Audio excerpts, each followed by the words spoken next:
Existem duas coisas que são certas nos quadrinhos: o crime não compensa e o bem sempre vence. Nós aprendemos isso como leitores de quadrinhos, mas existem alguns vilões dentro do universo dos quadrinhos que também chegam a essa conclusão. Então eu vou citar aqui hoje 5 vilões que chegaram à conclusão que o outro lado estava bem mais interessante. Mas antes de começar, deixa aqui o seu gostei, deixa aqui o seu like, porque isso nos ajuda bastante, e se inscreva no canal se você não é inscrito. E em quinto lugar eu começo com o Namor, o príncipe submarino. Eu não sei se algumas pessoas pronunciam Namor, eu nem sei se essa é a pronúncia correta, mas eu falo Namor, eu sempre pronunciei Namor, então eu vou usar Namor. O Namor foi criado em 1939 pelo Bill Everett, e naquela época ele foi criado como um herói. A primeira aparição dele foi na revista Marvel Comics número 1, na época em que a Marvel nem se chamava Marvel, na época era Timely Comics. A Marvel Comics era o nome da revista, e ele aparece na primeira edição. Mas o Namor, assim como aconteceu com o Capitão América, ficou anos desaparecido, ficou anos sem ser utilizado nos quadrinhos, até ser resgatado pelo Jack Kirby e pelo Stan Lee em 1962, dessa vez como um vilão do Quarteto Fantástico, e ele ficou sendo tratado assim no universo Marvel durante um bom tempo, como um vilão. Ele foi utilizado como um vilão principalmente do Quarteto Fantástico, mas ele também antagonizava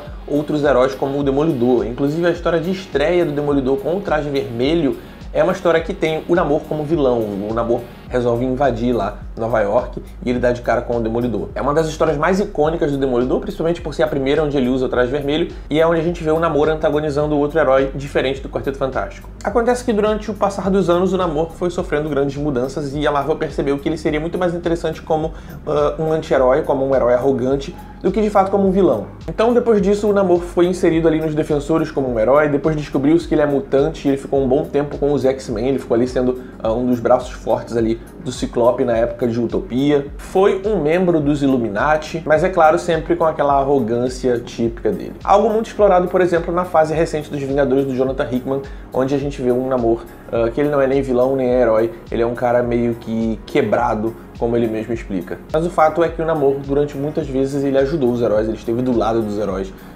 Eu acredito que hoje em dia ele é até mais conhecido pelos seus atos de heroísmo, como Defensores, X-Men, enfim, do que de fato como um vilão do Quarteto Fantástico, que foi uma coisa bem lá do início. Então por isso o quinto lugar vai pra ele. Em quarto lugar eu trago Emma Frost, que é uma das minhas personagens femininas favoritas. Um dia eu vou trazer um top aqui sobre as minhas personagens femininas favoritas, e vocês vão ver que existe uma certa similaridade entre todas elas. Eu até já falei sobre isso na minha crítica de Jessica Jones, que eu tenho uma queda por um certo tipo de personagem feminina, mas isso fica para outro vídeo. O fato é que a Emma Frost começa como a Rainha Branca do Clube do Inferno, e na fase do Grant Morrison pelos X-Men, ela acaba se juntando aos X-Men, é quando ela inicia o seu relacionamento pelo Ciclope, que é uma coisa que eu já falei no meu vídeo anterior, que foi o vídeo dos meus casais favoritos, e eu expliquei um pouco dessa coisa da Emma Frost, por que eu gosto da Emma Frost com o Ciclope. E, enfim, ela é uma personagem sarcástica, ela é uma personagem arrogante. Eu acho que funcionou muito melhor ela não como vilã, e sim como uma heroína, assim como uma pessoa do lado dos heróis, mas ainda mantendo aquela arrogância, mantendo aquela coisa meio vilanesca. Que eu acho que é uma coisa que funcionou muito bem com o Namor e é uma coisa que funcionou muito bem com a Emma Frost. Eu acho que é muito interessante quando você pega um vilão e traz pro lado dos heróis, porque ele mantém aquela coisa meio vilanesca dele, aquela arrogância, e isso é muito interessante. É tipo o Vegeta quando passou a ser um dos Guerreiros Z no Dragon Ball. Seu insolente! Esse seu último comentário me pareceu meio arrogante. Se você quer entender melhor por que eu gosto tanto da Emma Frost, assiste meu vídeo anterior, o vídeo dos casais, que você vai ver. Lá eu falo um pouco melhor sobre ela, um pouco mais aprofundado sobre ela e o Ciclope. Em terceiro lugar, Lex Luthor, porque sim, ele é um vilão, ele comete atos vilanescos, por mais que no fundo ele ache que ele tem uma causa justa, que é aquela coisa de não aceitar que a humanidade se espelhe em um alienígena, que a humanidade se espelhe em algo que elas nunca vão poder alcançar. Porque na cabeça do Lex Luthor, se não existisse o Superman, ele seria o auge do ser humano, tanto intelectualmente quanto fisicamente, que é uma coisa que a gente vê principalmente quando o Grant Morrison trabalha o Lex Luthor. A gente vê isso, por exemplo, em Grandes Astros do Superman, o Lex Luthor malhando, ele tá lá na cadeia, ele tá sempre malhando, constantemente cuidando do corpo, constantemente cuidando do físico, para ele chegar também no auge de um ser humano fisicamente. Até na fase do Morrison pelo Superman dos 952, que saiu aqui como o Superman à prova de balas, a gente vê que o Lex Luthor, antes do Superman aparecer, ele é meio barrigudinho, ele é um cara que ele não cuida muito do físico dele. E depois do Superman é onde ele passa realmente a malhar, ele passa realmente a trabalhar melhor o corpo dele. O fato é que o Lex Luthor algumas vezes já flertou ali com o lado bom, com o lado heróico, o que faz todo sentido, porque o que ele sempre quis é ficar no lugar do Superman. Tanto é que na fase do Geoff Johns pela Liga da Justiça, o Lex é o grande herói ali na maior saga que teve durante a fase do Johns, que é a Vilania Eterna, o Forever Evil, que é uma saga incrível, eu adoro essa saga. E o Lex é de fato o herói dessa saga, o Lex salva o dia. E depois dessa saga, ele descobre que o Batman é o Bruce Wayne, ele ameaça o Bruce Wayne e fala que vai revelar que ele é o Batman se não permitir que ele entre na Liga da Justiça, porque o Batman nessa época é o líder da Liga da Justiça na fase do Johnson. Então o Batman permite que o Luthor entre na Liga da Justiça e o Luthor se torna de fato um herói. E como se isso não fosse bastante, no renascimento DC, o Luthor arruma ainda uma armadura de Superman e usa o emblema do Superman e passa a agir realmente como um Superman. Pra você ver como o Luthor, mesmo sendo um vilão, é inegável que ele é um vilão pelos atos que ele comete, pelos atos que ele já cometeu, mas ele realmente o que ele quer, o desejo dele é ser o Superman, é ser um herói.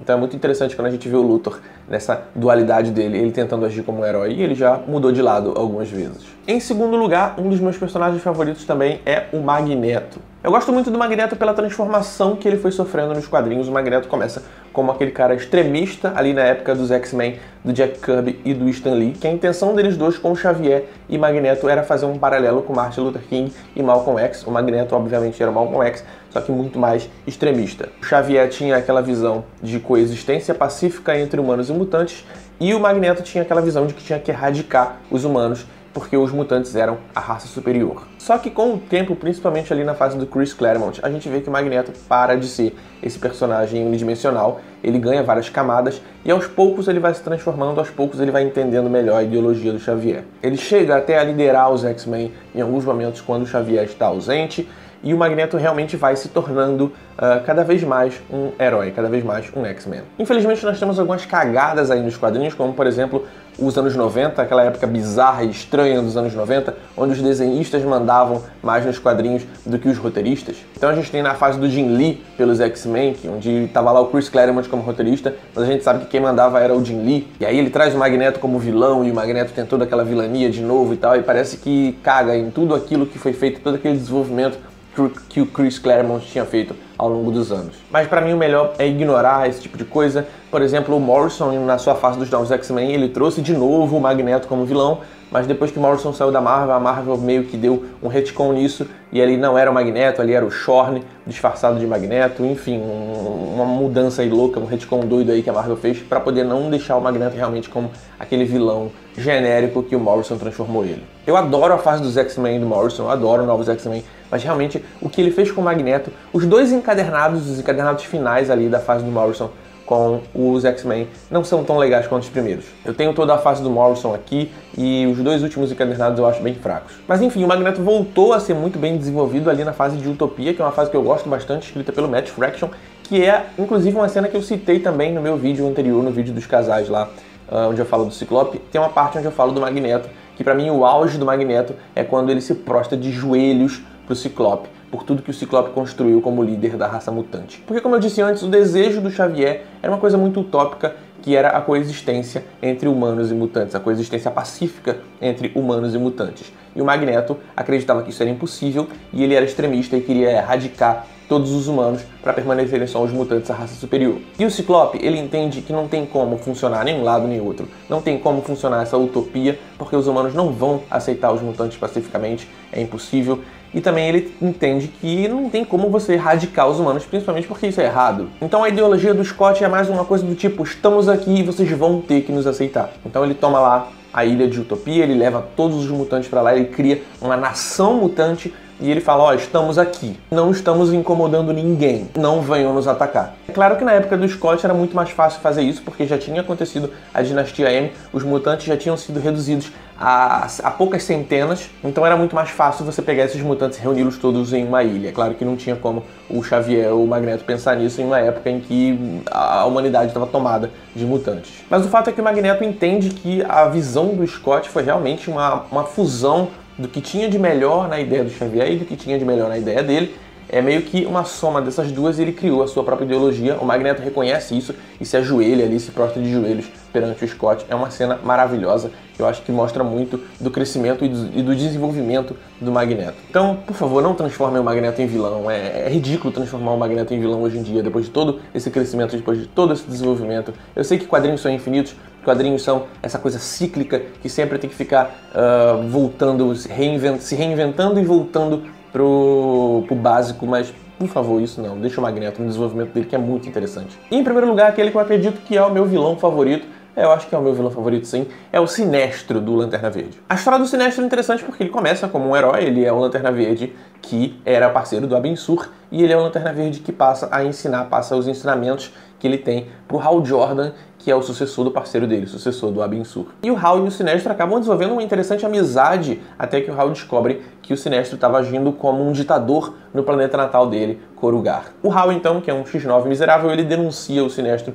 para os Guardiões, o Sinestro é expulso da tropa e o Sinestro se torna um vilão. E o Sinestro depois forma a Tropa Amarela e tudo aquilo que vocês já sabem. Eu acho que é unânime que a fase do Lanterna Verde pelo Geoff Johns é a melhor fase do personagem, e é justamente nessa fase onde o Sinestro tem um puta desenvolvimento. Ele começa ali como Lanterna Amarelo, fundando a Tropa Amarela, a Tropa do Medo, invadindo Oa e tentando dominar tudo, e tentando destruir os Guardiões, enfim, bem vilão mesmo. E com o tempo ele vai ganhando camadas e você vai entendendo um pouco mais do Sinestro, até o auge da coisa, que é no começo dos 952, porque o Lanterna Verde não sofreu reboot. Os outros personagens sofreram reboot nos 952, mas o Lanterna Verde não. O Johns continuou contando a história dele. E é justamente nessa fase quando um anel reconhece o Sinestro novamente como Lanterna Verde. Então, durante toda a primeira fase dos 952, a gente tem o Hal basicamente como um coadjuvante, e a estrela da coisa, o astro de tudo, é o Lanterna Verde Sinestro. O Sinestro novamente como Lanterna Verde. Inclusive, o Hal tinha sido expulso da tropa e o Sinestro concede um anel a ele com um pouco do poder do próprio Sinestro, ou seja,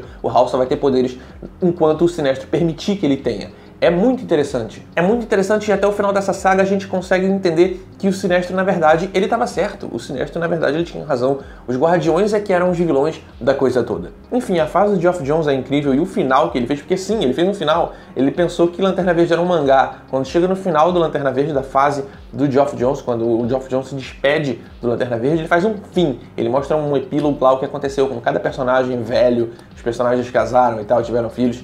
E ele faz um fim, e o Sinestro tem um fim também, que é incrível. Eu não vou muito falar sobre isso, mas o Sinestro, a virada do Sinestro para herói, esse final que o Johns fez, me fez nunca mais ter vontade de ler Lanterna Verde. Depois que eu encerrei a fase do Geoff Johns, com aquele final ali, eu fiquei satisfeito e nunca mais eu li Lanterna Verde. E nem tenho vontade de ler, nem tenho pretensões de ler. Talvez eu leia a fase do Grant Morrison, porque o Morrison vai escrever Lanterna Verde. E eu adoro o Morrison e eu não vou conseguir resistir.